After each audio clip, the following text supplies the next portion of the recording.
I think we might actually finish this if I read all 20 pages. So, let's see if we can read.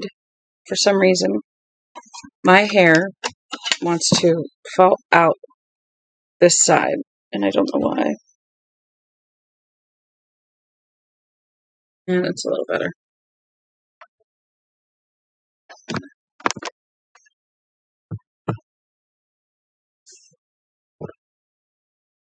I don't know why it doesn't. I have to turn my head just slightly to get it. I mean, forget it. But yeah, we are on minus 15 and counting. We have 21 pages left. So,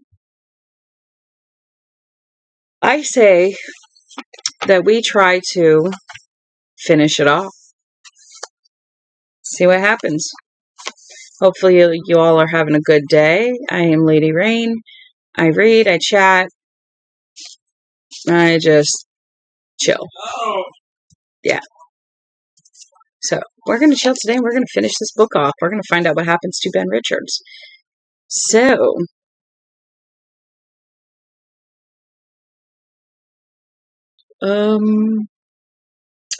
when we left off, Donahue had a gun pointed at McCone.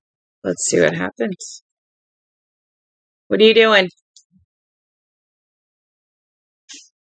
Nick? Yeah? What are you doing? I'm watching Transformers. You do what? I was watching Transformers. Okay. Yes, can I help you? You want back outside again? Mom's over there. Go get her. What?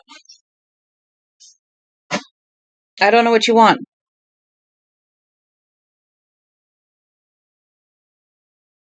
I want to read. You want to read with me?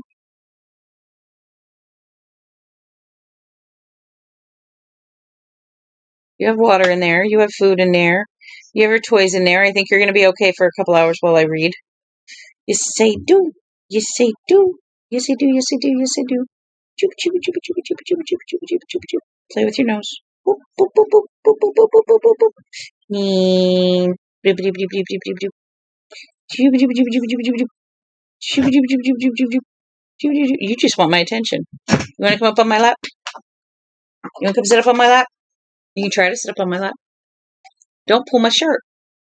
It's not nice. Oh. How do you like that? You're not going to let me read? What do you need? You don't want to tell me what you need. Mama's in there laying down. Yes, she is. Mama's in there laying down. I think you'll be okay without me while I read. Okay?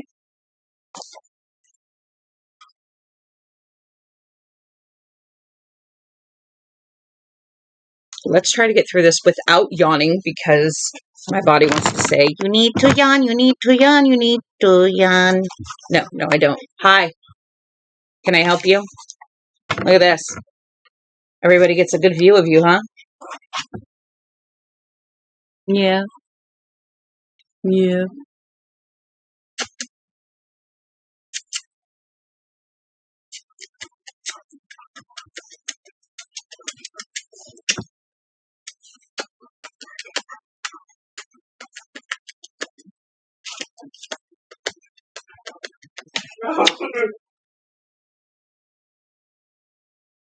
What do you want? That is my chest you keep pushing. Push, push, push, push, push, push, push, push, push. Let go. Good girl. You don't need to put my arm in your mouth. Oh my good Lord. What? What is your attention? What do you want? What do you want? This is every morning and you never tell me what you want except for outside. What do you want? Come here. Come on. Come here. Come on. Hi. Hi.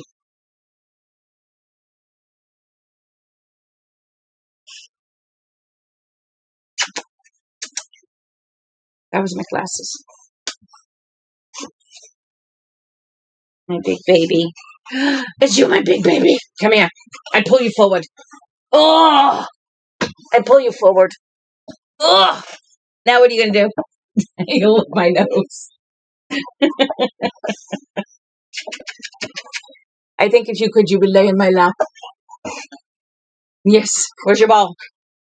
Where's your ball? I see the lamb leg. Where's your ball? That's my belly you're sniffing, and I'm trying to clean my glasses. Because you, little miss, put your nose all over them, and I can't see. What do you need?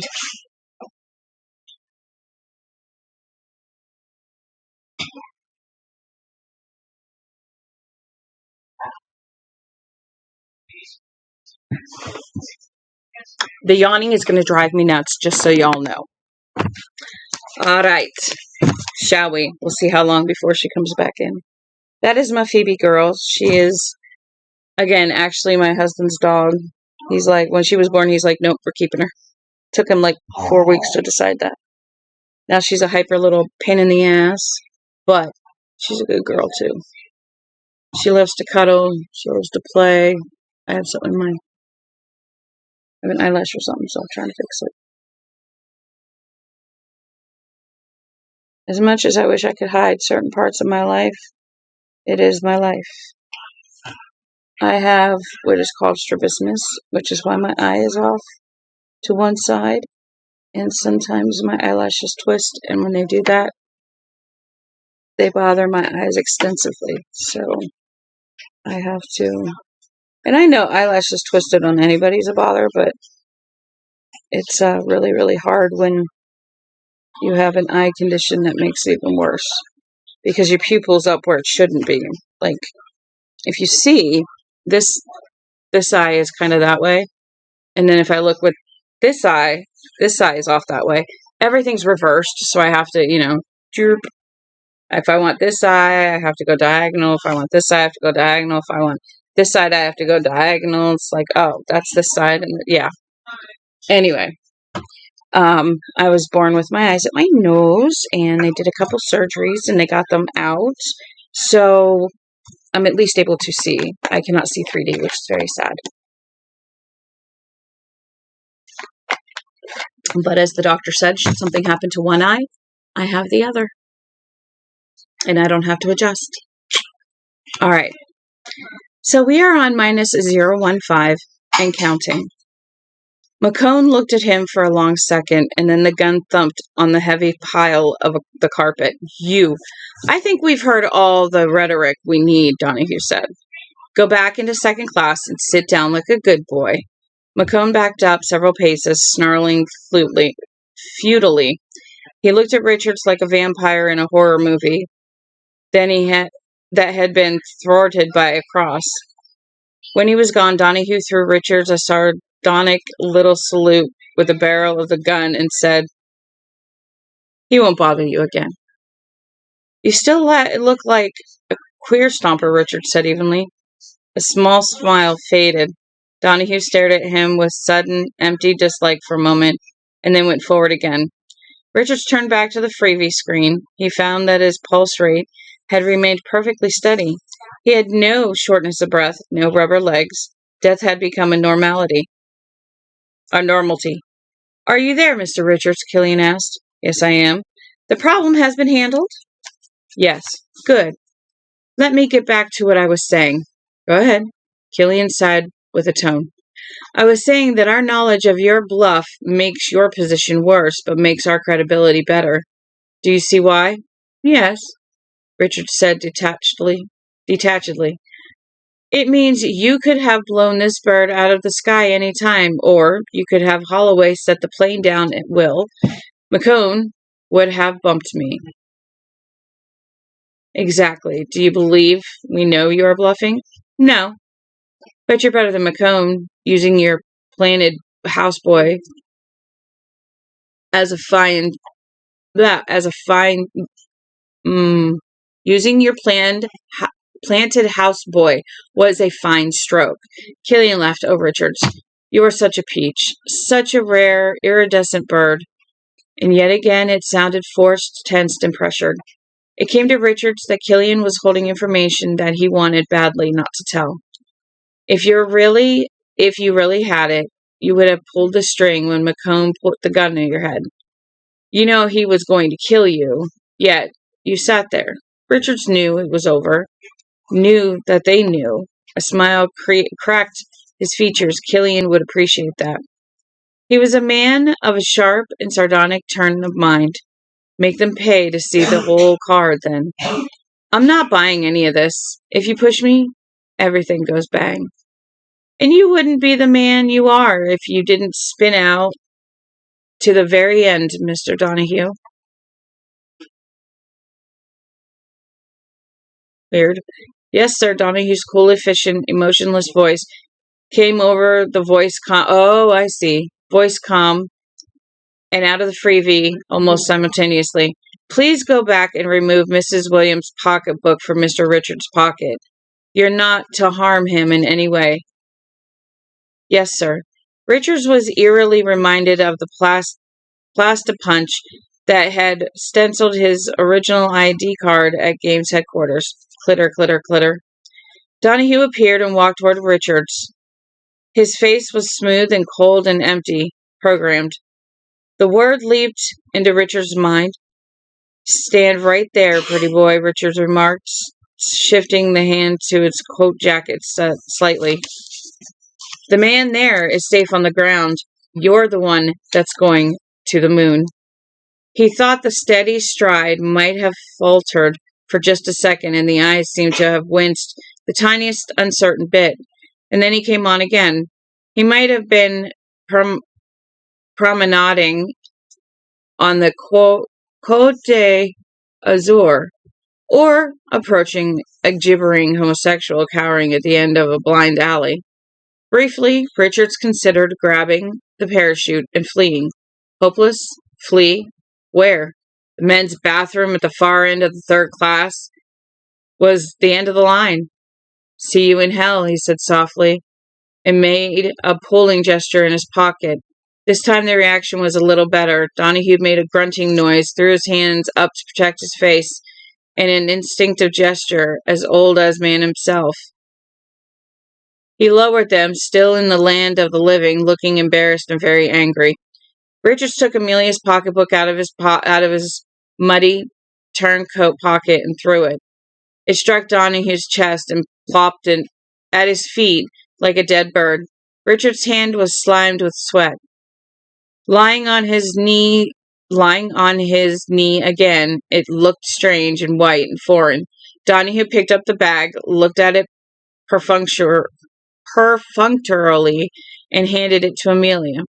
Richard felt a stupid sort of sadness at its passage. In a way, it was like losing an old friend. Boom, he said softly. -014 and counting. Your boy is very good, Richard said tiredly, when Donahue had retreated again. I got him to flinch, but I was hoping he'd pee his pants. He was beginning to notice an odd doubling of his vision. It came and went. He checked his side gingerly. It was clotted reluctantly for the second time. What now? He asked. Do you set up the cameras at the airport so everyone can watch the desperado get it? Now, the deal, Killian said softly. His face was dark, unreadable. Whatever he had been holding back was now just below the surface. Richards knew it, and suddenly he was filled with dread again. He wanted to reach out and turn the freebie off, not hear it anymore. He felt his insides begin to slow and terribly quaking. An actual, literal quaking. But he could not turn it off, of course not. It was, after all, free. Get thee behind me, Satan, he had said thickly. What? Killian looked startled. Nothing. Make your point. Killian did not speak. He looked down at his hands. He looked up again. Richards felt an unknown chamber of the mind groan with psychic presentiment. It seemed to him that the ghosts of the poor and the nameless, of the drunks sleeping in the alleyways, were calling his name. McCone is played out, Killian said softly. You know it because you did it. Cracked him like a soft-shelled egg. We want you to take his place. Richards, who thought he had passed the point of all shock, Hey, Nick.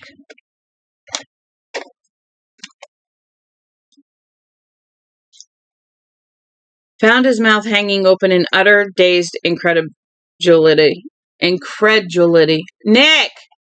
Yeah. Come here real quick. It was a lie. Had to be. Yet, Amelia had her purse back now. Lisa? There was no reason for them to lie. What's that doing? No. Will you please fill this back up with water from the fridge? Thank you. I appreciate it. There was no reason for them to lie or offer false illusions. He was hurt and alone. Both McCone and Donahue were armed.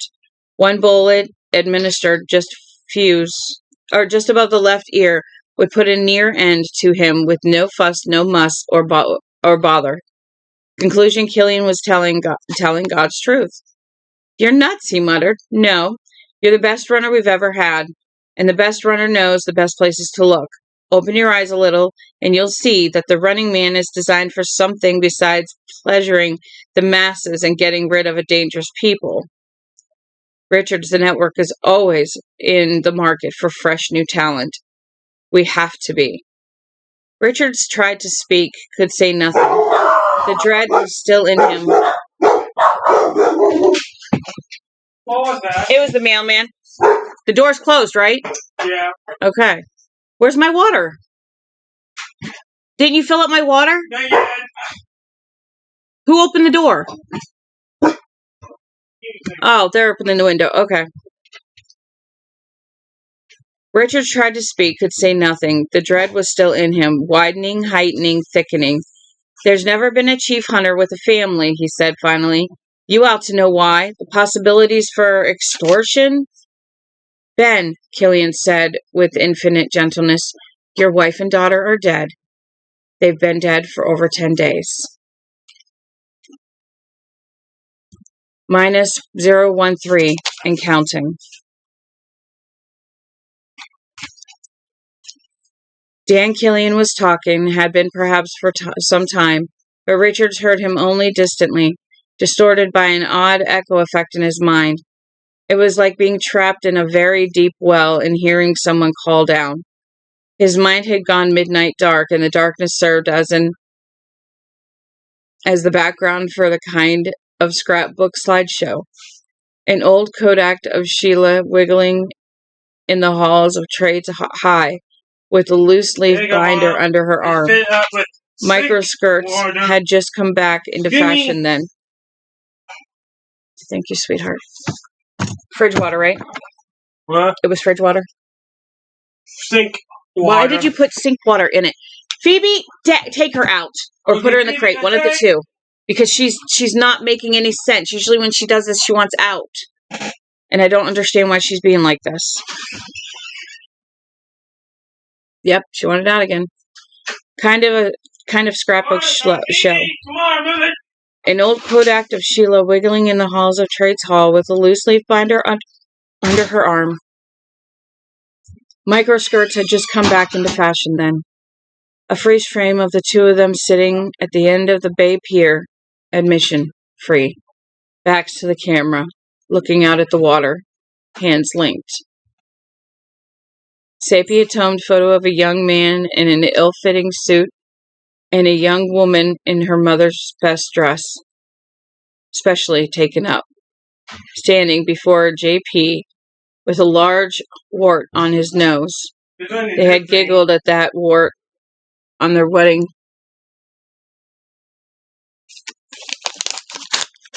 Garbage. Yeah.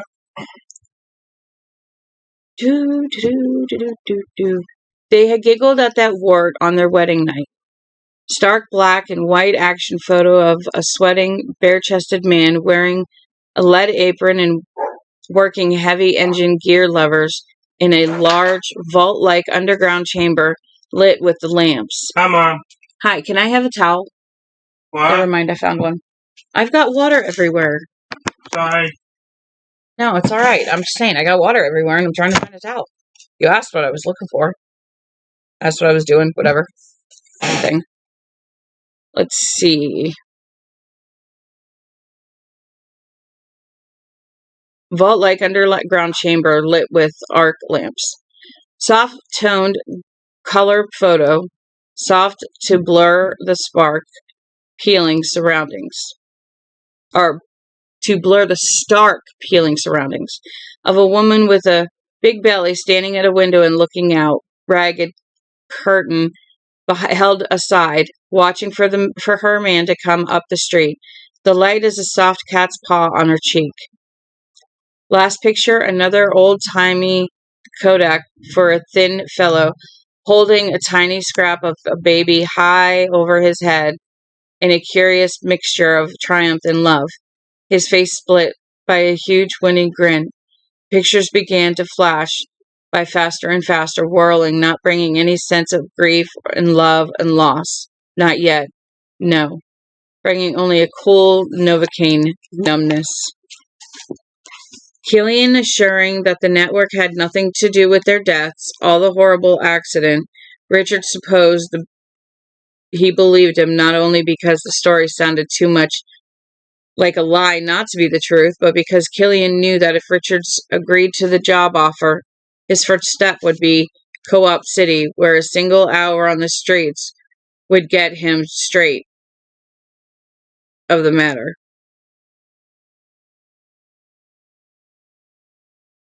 Prowlers, 3 of them, or tricks? Richards wondered, suddenly agonized. She had sounded slightly furtive on the telephone, as if holding something back.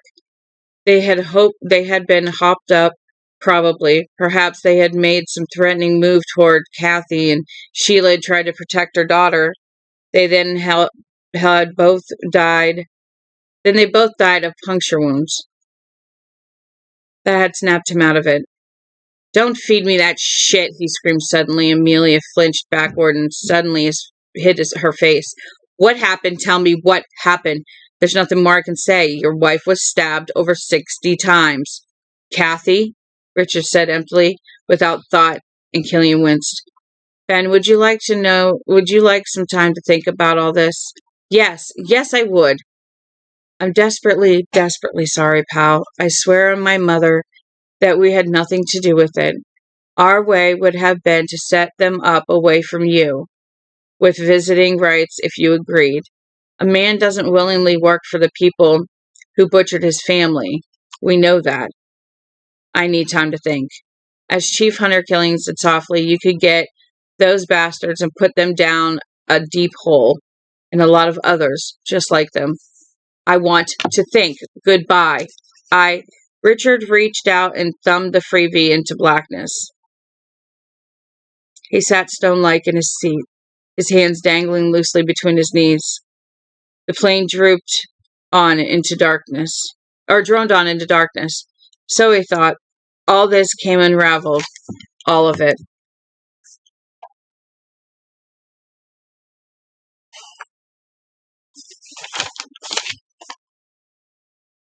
I get dry mouth due to my meds, so I have to drink a lot. So, yeah. That was hard to actually read.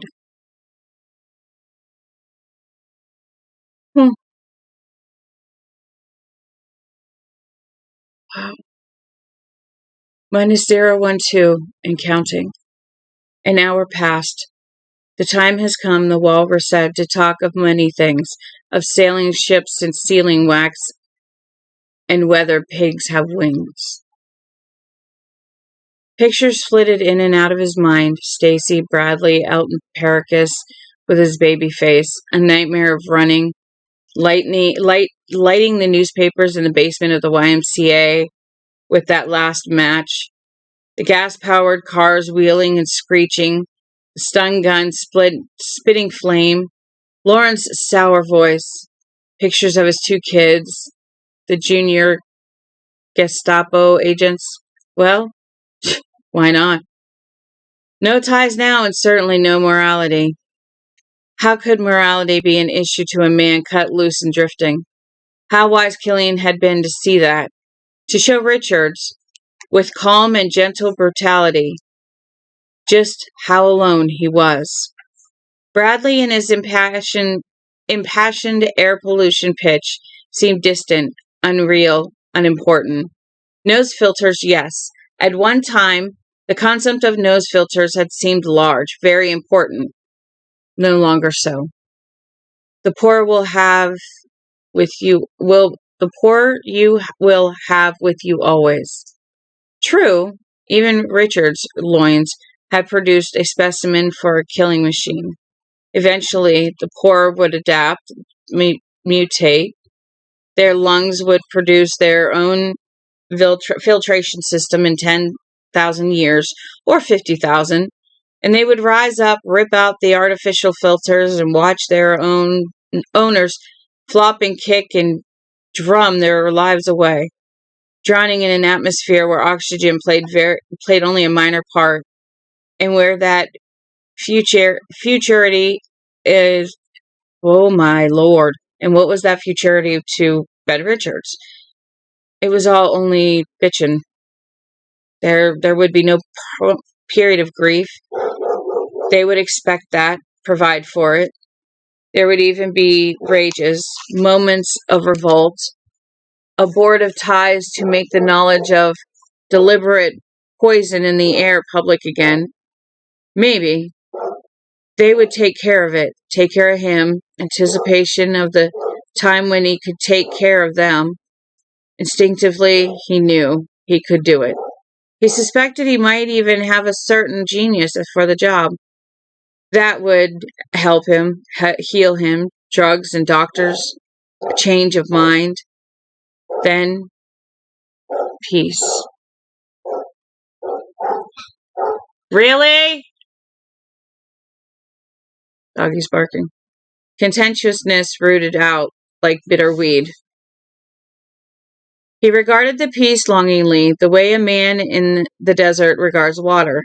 Amelia Williams cried steadily in her seat long after a time when all tears should have gone dry. He wondered indifferently what would become of her. She could very well be returned to her husband and family in her present state. She simply was not the same lady who had pulled up to the routine routine stop sign with their mind all full of meals and meetings, clubs, and cooking. She had shown red.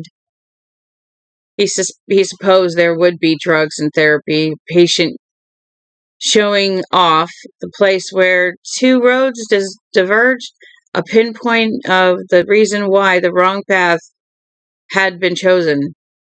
A carnival at dark mental grounds. I might have to bring them in. Oh.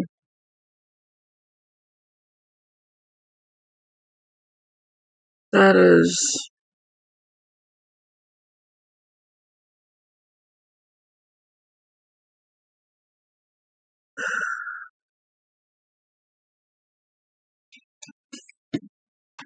All right.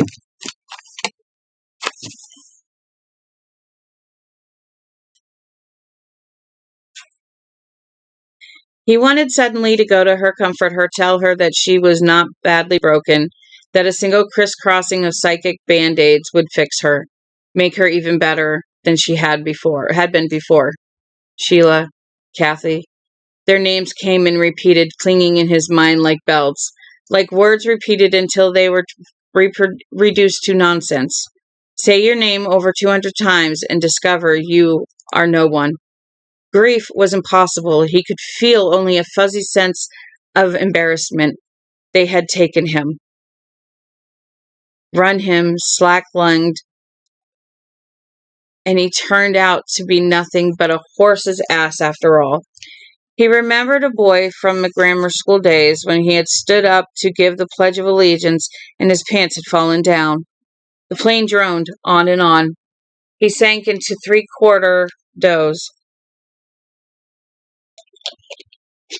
So awake but still asleep. Pictures came and went lazily. Whole incidents were seen without any emotional color at all. Then finally a scrapbook picture, a glossy 8x10 taken by a bored police photographer who had perhaps been chewing gum. Exhibit C, ladies and gentlemen of the jury. One ripped and sliced small body, in a bloody, drenched crib. splatters and runnels on the cheap stucco walls. Huh. Thought I saw somebody or heard somebody. Stucco walls and the broken Mother Goose mobile bought for a dime. The great sticky clot on the second-hand teddy bear with one eye. He snapped awake, fully awake, bolted upright, with his mouth propped wide in a blabbering scream. The force expelled from his lungs was great enough to make his tongue flap like a sail. Everything in the first-class compartment was suddenly clear and plangently real, overpowering, awful. It had been the grainy reality of a scam. Oh, of a scare tabloid newsy clip. Okay.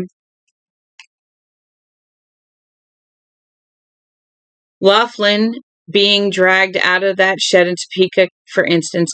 Everything was real and in Technicolor. Amelia screamed affrightedly in unison, cringing back in her seat with eyes as large as cracked porcelain doorknobs, trying to clam a whole fist in her mouth. Donahue came charging through the galley, his gun out. His eyes are small and enthusiastic black beads. Black beads. What is it? What's wrong, McCone? No, Richard said, feeling his heart slow, just enough to keep his words from sounding squeezed and desperate. Bad dream, my little girl. Oh, Donahue's eyes softened in counterfeit sympathy. He didn't know how to do it very well. Perhaps he would be a goon all his life. Perhaps he would learn. He needed to go. Donahue? Donahue turned back wearily. Had you pretty scared, didn't I? No. Donahue turned away on that short word. His neck was bunched, his buttocks in his tight blue uniform were pretty as a girl's. I can scare you worse, Richards remarked. I could threaten to take away your nose filter. Exuberant, Donahue. Richard closed his eyes tiredly. The glossy 8x10 came back, opened them, closed them. New glossy 8x10. He waited until he was sure it was not going to come back right away. He opened his eyes and thumbed on the freebie. It popped on, and there was Killian. -011 and counting. Richards! Killian leaned forward, making no effort to conceal his tension. I've decided to accept, Richards said. Killian leaned back and nothing smiled but his eyes. I'm very glad, he said. -010 and counting, so we're on a 10 down count. Jesus, Richards said. He was standing in the doorway to the pilot's country. Holloway turned around. Hi. He had been speaking to something called Detroit VOR. Dunninger was speaking. It was sipping. Oh my lord! Was drinking coffee. The twin control consoles were untended. They were swerved, tipped, and turned as if in response to ghost hands and feet. Dials swung, lights flashed. There seemed to be a huge and constant input and output going on. To no one at all. Who's driving the bus? Richards asked, fascinated. Otto. Dunninger said, Otto? Yeah, Otto, the automatic pilot. Get it? Shitty pun. Dunninger suddenly smiled. Glad to have you on the team, fella. You may not believe this, but some of us guys were rooting pretty hard. Richards nodded noncommittally. Holloway stepped into the slightly awkward bench by saying, Otto freaks me out too, even after 20 years of this. But he's dead safe, sophisticated as hell. It would make one of the old ones look like an orange crate beside a Chippendale bureau. Is that right? Richards was staring out into the dark mess. Yes. You lock on POD, point of destination, and Otto takes over, aided by voice radar all the way. Makes the pilot pretty superfluous, except for takeoffs and landings and in case of trouble. Is there much you can do if there's trouble? Richards asked. We can pray, Holloway said. Perhaps it was meant to sound jocular, but it came out as a large sincerity hung in the cabin. Do those wheels actually steer the plane? Richards asked. Only up and down, Denninger said. The pedal control side motion. Oh, the pedals control side motion. So, it sounds like a kid's soapbox racer. A little more complicated, Holloway said. Let's just say there are a few more buttons to push. What happens if Otto goes off his clump? Never happens, Dunninger said with a grin. If it did, you'd just override him, but the computer is never wrong, pal. Richards wanted to leave, but the sight of the turning wheels a minute, mindless adjustments of the pedals and switches held him. Holloway and Denninger went back to their business, obscure numbers and communications filled with static. Holloway looked back once, seemed surprised to see him still there. He grinned and pointed into the darkness. You'll see Harding coming up around this area. Coming up there soon. How long? You'll be able to see the horizon glow at 5, at least 6 minutes. When Holloway turned around next, Richards was gone. He said to Dunninger, I'll be glad when we set this guy down. He's a spook. Dunninger looked down more morosely, his face bathed in the green, luminant glow of the controls. He didn't like Otto. You know that? I know it, Holloway said. Minus 009 and counting. Richards walked back down the narrow, hip-wide corridor. Friedman, the communications man, didn't look up. Neither did Donahue. Richards stepped through into the galley, and then halted.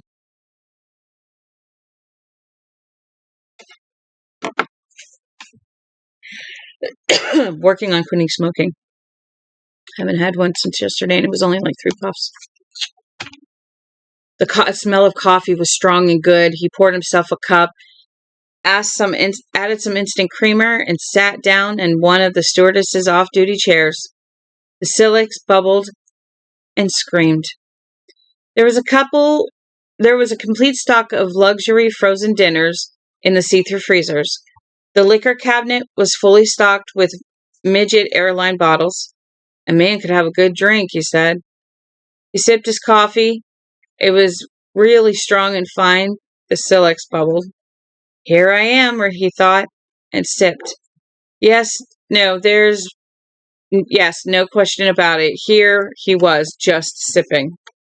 Pots and pans were nearly put away, the stainless steel sink gleaming like a chromium jewel in a formica setting. And, of course, that silex on the hot plate. Bubbling and steaming, Sheila had always wanted a silex. A silex lasts, was her claim. He was weeping. There was a tiny toilet there. Only stewardesses' bottoms had squatted. The door was half ajar, and he could see in it, yes, even the blue, primarily disinfected water in the bowl. Defecate in tasteful splendor at 50,000 feet. Give me a second. My eyes are going wonky.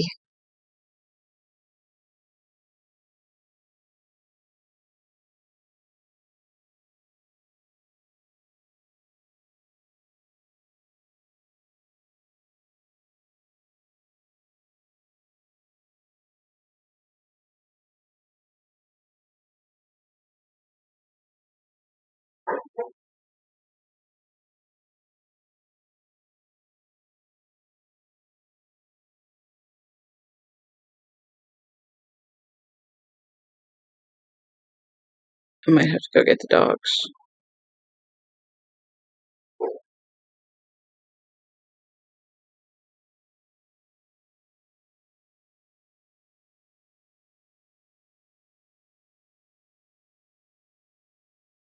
All right, I'm going to go get the dogs. I'll be right back. I had to prepare myself before I did.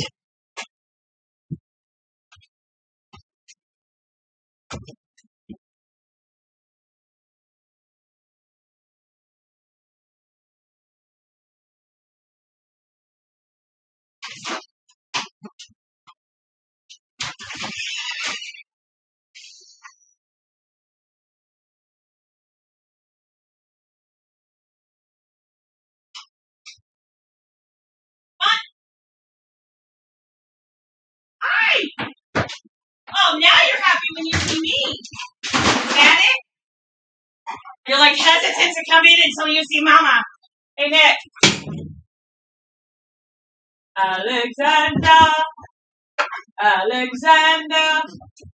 Hey, Mr. Panda. Go. To the dishes away, please. I know you are not complaining. You eat in this house too. Really? You guys want to be buttheads already? Why you gotta be a butthead? Do you need to be a butthead?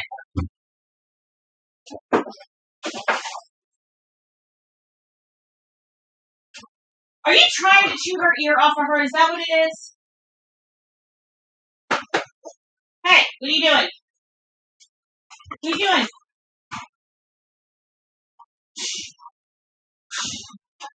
Get her, Harley. Hi. Do not. Hey, get down. Good girl. Hi. Down. Get the girl. Boop. No, I know you have a good nose. Here. No, you don't need to jump. No, you don't need to knock either. What are you doing?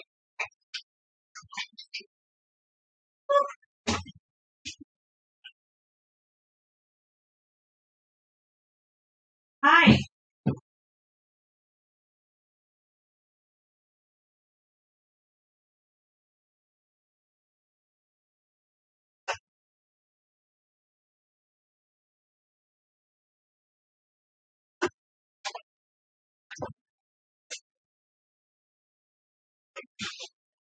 Oh, I do apologize, guys. I was awake late. It rained, and I was listening to the rain, and I did a little reading, and then I was like, nope. So I got out of bed, and I went outside, and I watched the rain, and it's funny because the rain just went, whoop, no more rain. It was raining, and then it, whoop, it didn't even slow down, just swoop. So then, as I'm watching, it starts up again, but it goes, sprinkle, stop. Sprinkle, stop. Boom. And it was like everywhere. Damn. I'll be surprised if there's no reports of even just like funnel clouds. Because I'll tell you what, it was nasty. The lightning, the amount of lightning we had last night in this storm reminded me of 28 years ago. I can't believe I'm doing that. My parents used to say, back in my day, 25 years ago, blah, blah, blah. Now I'm 28 years ago because my daughter, well, no, it would be 27 because my oldest is 29. And so this would be 27 years ago. We were in Camp Lejeune, Jacksonville, North Carolina. And we had this really, really bad storm. And it was just like lightning. It was just flash, flash, flash, flash, flash. And it was like daylight, flashes of daylight. And I knew something happened, right? Yeah. So the next day I find out that there was a tornado in Camp Geiger. Camp Geiger and Camp Johnson were the two training bases. Lejeune was the work base. At least that's what I gathered. Anyway, so it went through Camp Geiger and tore it apart pretty good. We were lucky. We were in a trailer and we still had our home. So we were lucky. All right. We are 10 pages away. I'm so excited. Look at this. This is all we got. Yeah. So we're going to read this whole thing. We're going to finish it off. And then we'll talk about maybe, give me some suggestions or something. He drank his coffee and watched the silex bubble and steam, and he wept. The weeping was very calm and completely silent. It and his cup of coffee ended at the same time. He got up and put his cup in the stainless steel sink. He picked up the silex, holding it by the brown plastic handle, and carefully dumped the coffee down the drain. Tiny beads of condensation clung to the thick glass. He wiped his eyes with the sleeve of his jacket and went back into the narrow corridor. He stepped into Donahue's compartment, carrying the silex in one hand. "Want some coffee?" Richard said.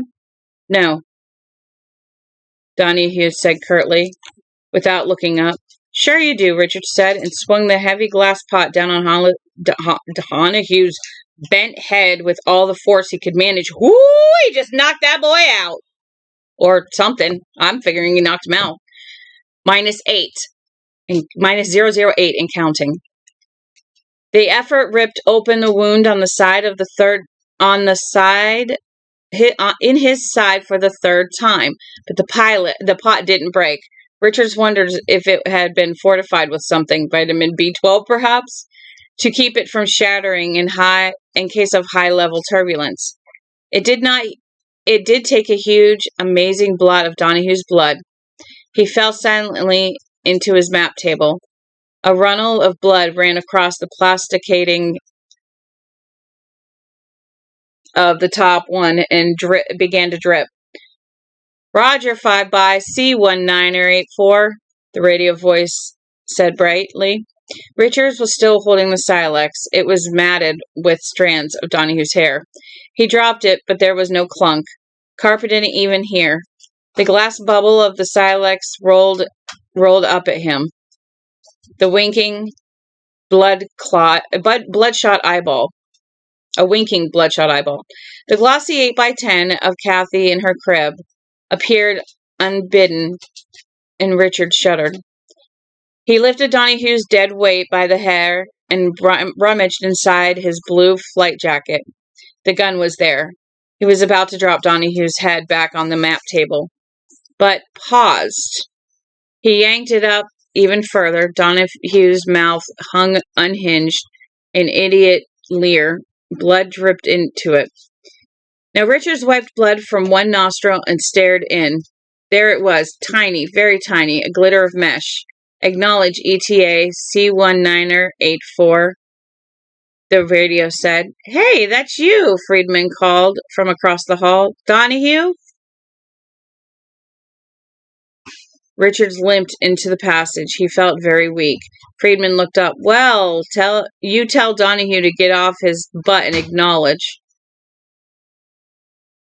Hey, Mom, I found some chargers.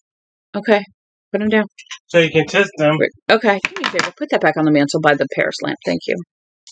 Richard shot him just above the upper lip. Ooh. Teeth flew like a broken, savage necklace.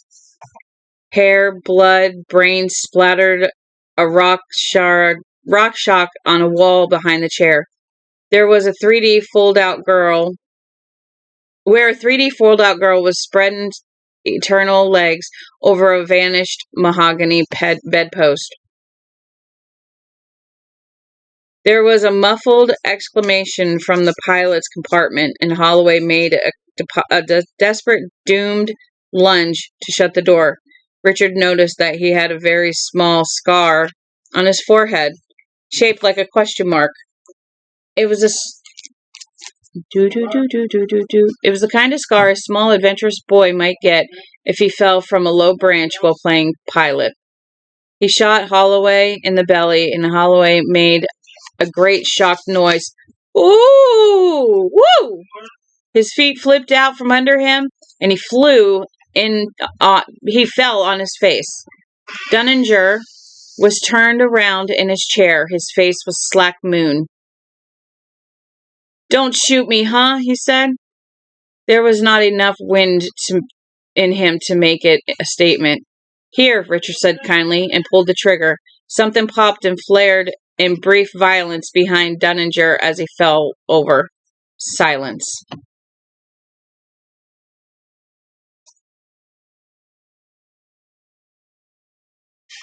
"Acknowledge ETA C1984, the radio said.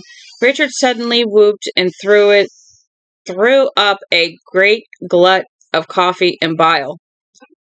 The muscular contraction ripped his wound open further, implanting a great throbbing pain in his side. He limped to the controls, still dipping and sliding in endless complex tandem. So many dials and controls. Wouldn't they have a communications link constantly open on such an important flight? Surely. Acknowledge, Richard said conversationally. You got the freebie on up there, C1984. We've been getting some garbled transmission. Everything okay? Bye-bye, Richard said. Tell Dunninger he owes me a beer, the voice said cryptically, and then there was only background static. Otto was driving the bus. Richards went back to finish his business. Uh-oh. Minus 007 and counting. Oh, dear God, Amelia Williams moaned. Richards looked down at himself casually. His entire right side from ribcage to calf was blood and sparkling red, bright and sparkling red. Who would have thought the old man had so much blood in him, Richard said. McCone suddenly dashed through into first class. He took in Richards at a glance. McCone's gun was out. He and Richards fired at the same time. McCone disappeared through the canvas between first and second class. Richards sat down hard. He felt very tired. There was a large hole in his belly. He could see his intestines. Amelia was screaming endlessly, her hands pulling her cheeks down in the plastic witch face. McCone came staggering back into first class. He was grinning. Half of his head appeared to be blown away, but he was grinning all the same. He fired twice. The first bullet went over Richard's head. The second struck him just below the collarbone. Richards fired again. McCone staggered around twice in the aimless kind of dipsy-doodle. The gun fell from his fingers. McCone appeared to be observing the heavy white styrofoam ceiling of the first-class compartment, perhaps comparing it to his own in second class. He fell over. The smell of burned powder and burned flesh was clear and crisp, as distinctive as apples in the cider press. Amelia continued to scream. Richard thought how remarkably healthy she sounded. Minus 006 and counting. Richards got up very slowly, holding his intestines in. It felt as if someone was lighting matches in his stomach. He went slowly up the aisle, bent over, one hand to his midriff, as if bowing.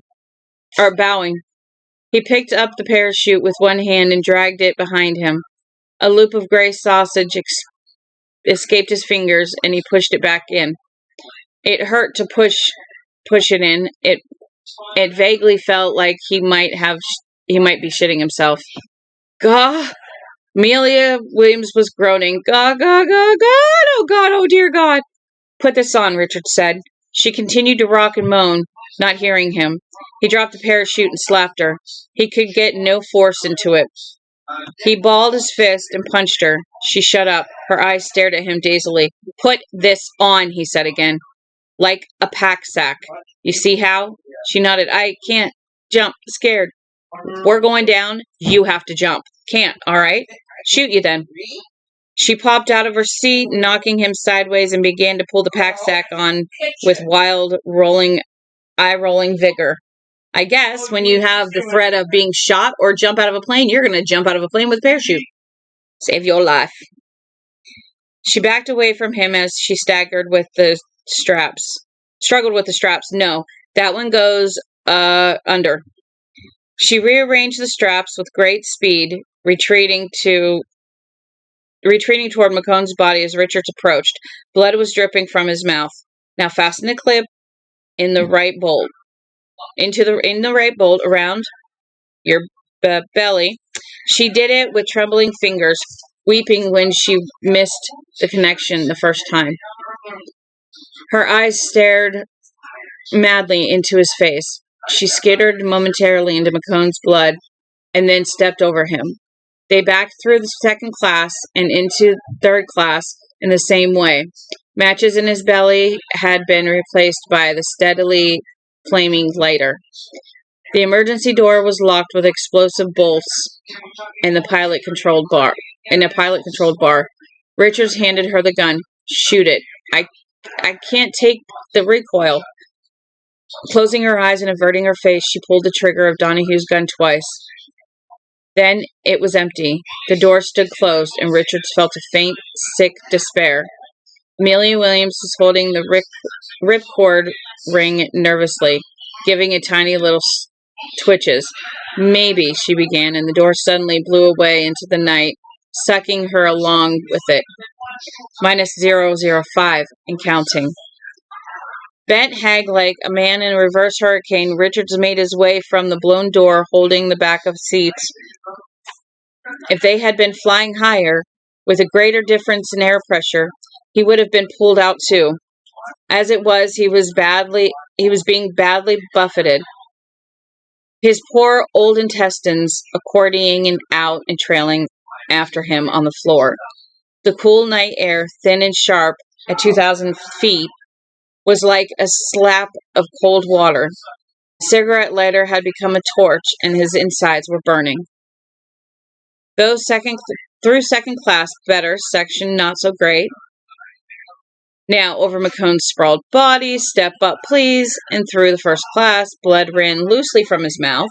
He paused at the entrance to the galley and tried to gather up his intestines. He knew he didn't like it on the outside, not a bit. They were getting all dirty. He wanted to weep for his poor, fragile intestines, but he asked for none of this. He could pick them back inside. He couldn't pack them back inside. It was all wrong. They were all jumbled. Frightening images from high school biology books jetted past his eyes. He realized his drawing stumbling truth, the fact that his own actual ending, and cried out miserably through the mouthful of blood. There were no answers from the aircraft. Everyone was gone. Everyone but himself and Otto. The world seemed to be draining of color as his body drained of its own bright fluid. Leaning crookedly against the galley entrance, like a drunk leaning against a lamp post, he saw the things around him go through a shifting with wraith-like gray out. This is it. I'm going, he screamed again, bringing the world back into excruciating focus. Not yet. Mustn't. He lunged through the galley with his guts hanging in ropes around him. Amazing that there could be so much in there. So round, so firm, so fully packed. He stepped on part of himself, and something inside pulled. The flare of pain was beyond belief. Beyond belief, beyond the world, and he shrieked, splattered blood on the far wall. He lost his balance and would have fallen had not the wall stopped him at 60 degrees. Shh, gut shot. I'm gut shot.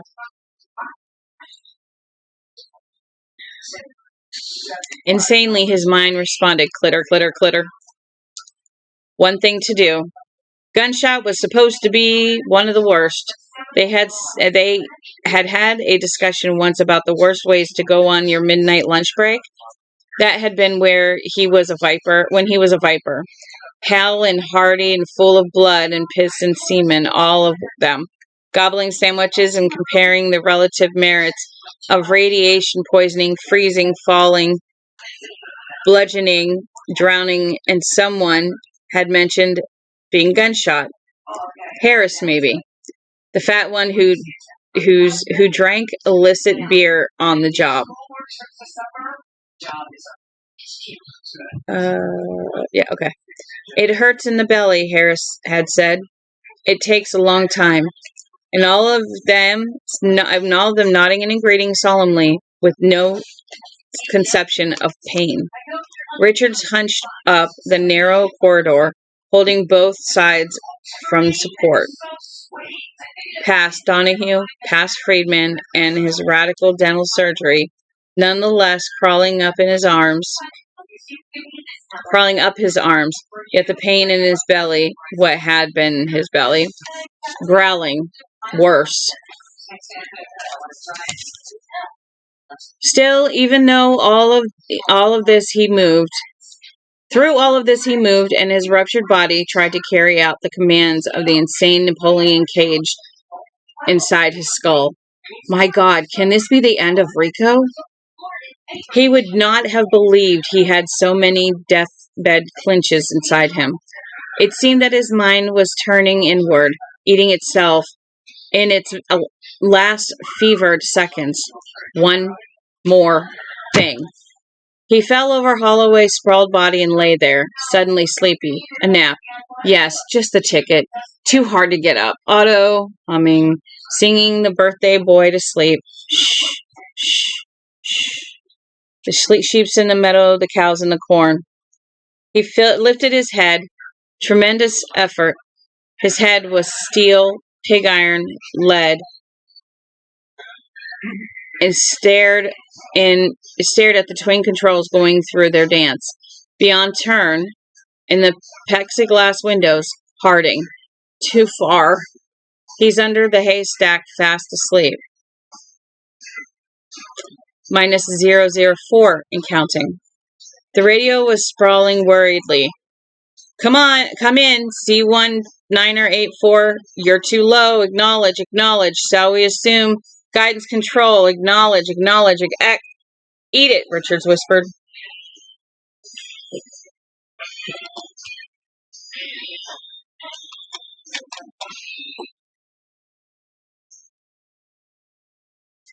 He began to crawl toward the dripping, sprawling controls.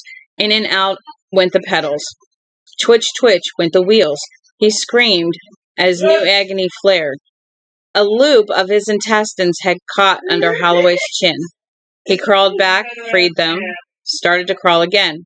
His arms went slack, and for a moment he floated, weightless, with his nose in the soft, deep pile carpet. He pushed himself up and began to crawl again.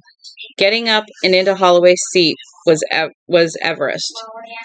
Minus 003 and counting. There was a huge, bulking square and tall into the night, silhouetted black above everything else. Oh, there it was. Huge, bulking square and tall in the night, silhouetted black above everything else. Moonlight had turned it alabaster. He twerked the wheel just a little. The floor fell away to the left. He lurched to Holloway's seat, almost fell out. He turned the wheel back, overcorrected again, and the floor fell away to the right. The horizontal was tilting crazily.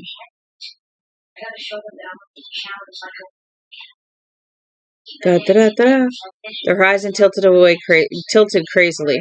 Now the pedals, yes, better. He pushed the wheel in gingerly. A dial in front of his eyes moved from 2,000 to 1,500 in the wink of an eye. He eased the wheel back. He had very little sight left. His right eye was almost completely gone. Strange that he thought he should go one at a time. He pushed the wheel in again. Now it seemed that the plane was floating, weightless. The dial slipped from 15 to 12 to 900. He pulled it back out. C1984. The voice was very alarmed now. Wrong. What's wrong? Acknowledge. Speak, boy, Richard croaked. Roof. Minus 002 and counting. The big plane cruised through the night like a silver of ice, and now Co-op City was spreading out below like the gland. Jesus. Spread out like a giant broken carton. He was coming at the games building. Minus 001 and counting. Now the jet cruised across the canal, seeming held up by the hand of God. Giant roaring. A push freak in the doorway stared up and thought he was seeing a hallucination. The last dope dream came to take him away. Perhaps to General Atomics heaven, where all the food was right there and all the piles were clean bleeders. Or clean breeders. The sound of his engines drove people into driveways, their faces craning upwards like pale flames.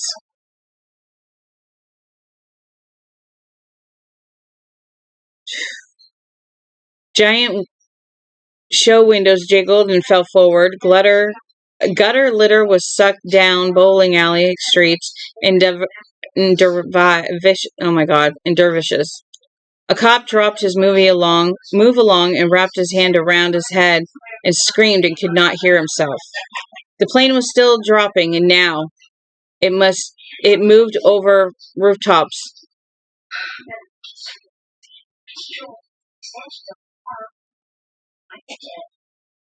Is there somebody here?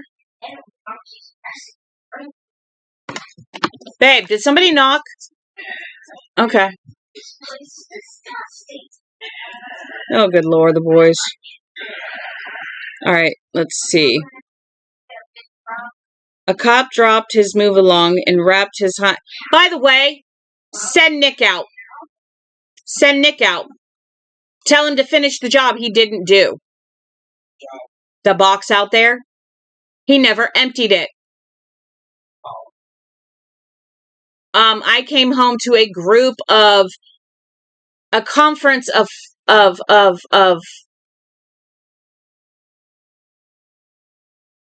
flies.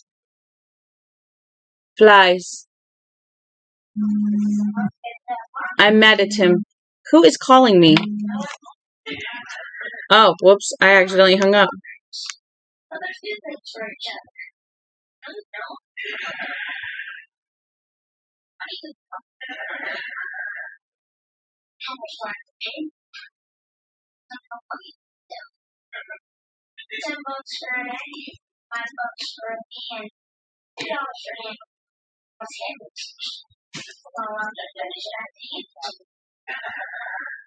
No idea.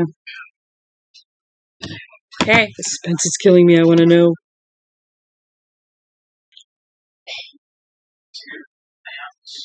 The plane was still dropping, and now it moved over rooftops like a cruising silver bat. The starboard wingtip missed the side of the Glamour Column store by a bare 12 feet.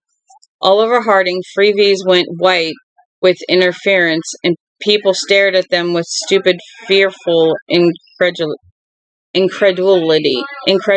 Oh my gosh. Incredulity. There you go. The thunder filled the world. Killian looked up from his desk and stared into the wall-to-wall window that formed one entire side of the room. The twinkling vista of the city, from South City to Crescent, was gone. The entire window was filled with an oncoming Lockheed tri-star jet. Its running lights blinked on and off, and for just a moment, an insane moment of total surprise and horror and disbelief, he could see Richard staring out at him. His face smeared with blood, his black eyes burning like the eyes of a demon. Richard was grinning and giving him the finger. Jesus! Was all Killian had time to get out. -000 and counting. Heeling over slightly, the Lockheed struck the games building dead on. 3/4 of the way up, its tanks were still better than a quarter full. Its speed was slightly over 500 miles an hour. The explosion was tremendous, lighting up the night like the wrath of God, and it rained fire 20 blocks away. And, my dears, we are done. So, in the end of this one, Richards and Killian died.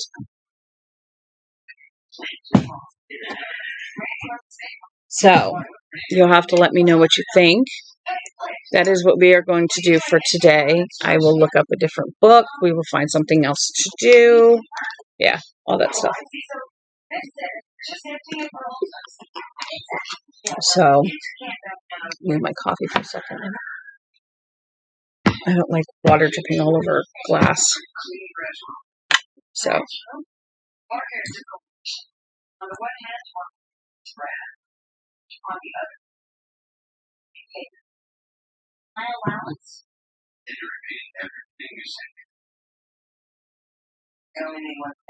So, on that note, because my brain just had a brain fart, I'm going to let you guys go. You guys have a good night. Have a good day. Have a good afternoon, whatever you are doing where you are. And God bless. Bye.